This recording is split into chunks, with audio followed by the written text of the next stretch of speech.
আল্লাহ কারো দুনিয়ার পজিশন দেখবেন না।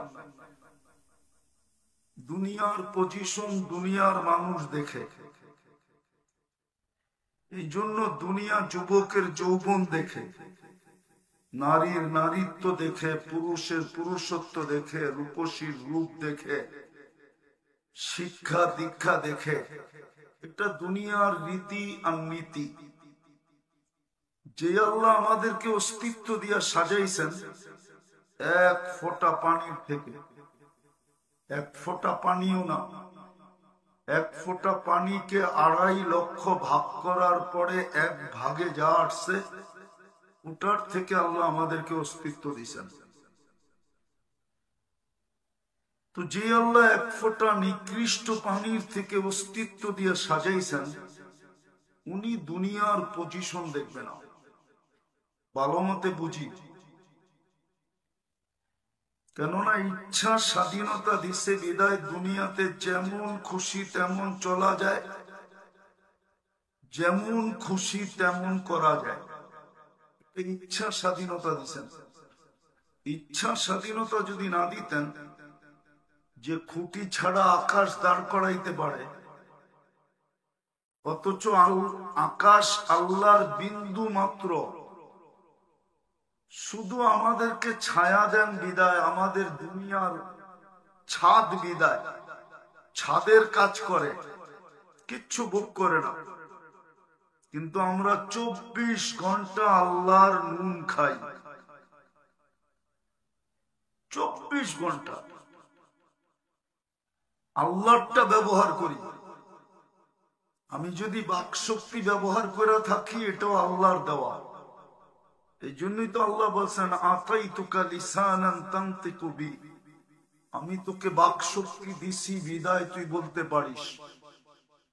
নাইলে আপনার আমার চেয়ে বড় রূপসী মানুষ আছে, সুঠাম আছে, হাট্টা গাট্টা আছে, কিন্তু বাকশক্তি নাই, একটা অক্ষর উচ্চারণ করার ক্ষমতা রাখে না। প্রযুক্তির যুগ, বিজ্ঞানের যুগ, শিক্ষা দীক্ষার যুগ, আজ পর্যন্ত বাকশক্তি দেওয়ার কোন মেশিন আসে নাই।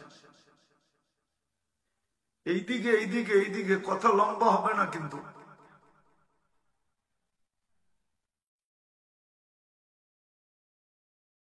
এইদিকে ধ্যান দেন। তো যেটা বুঝাইতেছিলাম, আল্লাহ দুনিয়ার কোন পজিশন দেখবে না।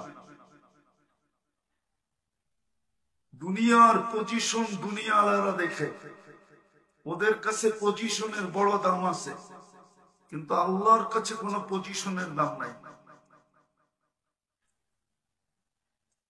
তো কথা শুরু ছিল, দুনিয়ায় আমার কি পজিশন, এটা দুনিয়ার বিষয়, আল্লাহর বিষয় না।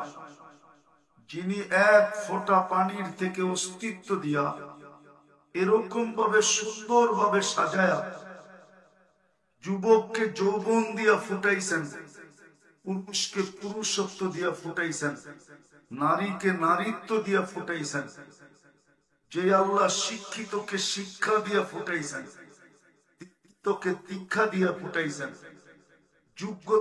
যোগ্যতা সম্পূর্ণকে যোগ্যতা দিয়া ফুটাইছেন, প্রত্যেক ব্যক্তি আল্লাহ ফুটাইছেন। একটা কথা বুঝানোর জন্য বলতেছি, একটা কথা বুঝানোর জন্য বলতেছি, ফুল যতক্ষণ পর্যন্ত না ফোটে ততক্ষণ পর্যন্ত আকর্ষণের পাত্র হয় না, ততক্ষণ পর্যন্ত রং কালার বোঝা যায় না, ঘ্রাণ চতুর্দিকে ছড়ায় না। ঠিক তদ্রূপ ফুটা আল্লাহ দেখবেন না, দুনিয়ার ফুটা, এটা দুনিয়ার আকর্ষণের পাত্র। আল্লাহ দুনিয়ার পজিশন দেখবেন না, আল্লাহ দেখবেন আল্লাহর কাছে কার পজিশন কতটুকু। যদি যুবকের পজিশন আল্লাহর কাছে থাকে, তাহলে আমি একটা হাদিস দিয়ে বুঝাইতে চাইতেছি, যদি বুঝে আসে, যুবকের পজিশন আল্লাহর কাছে কতটুকু, মানুষের কাছে কতটুকু।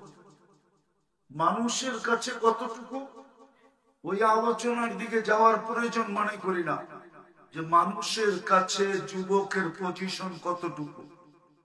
মানুষের কাছে যুবকের পজিশন অতক্ষণ যতক্ষণ যুবক চামচ হয়ে পিছে পিছে ঘুরতে পারবে। মনে হয় বুঝাইতে পারি, চামচ হয়ে যতক্ষণ পিছে পিছে না ঘুরতে পারবে, যতক্ষণ ঘুরতে পারবে ততক্ষণ যুবকের পজিশন দুনিয়াতে থাকবে।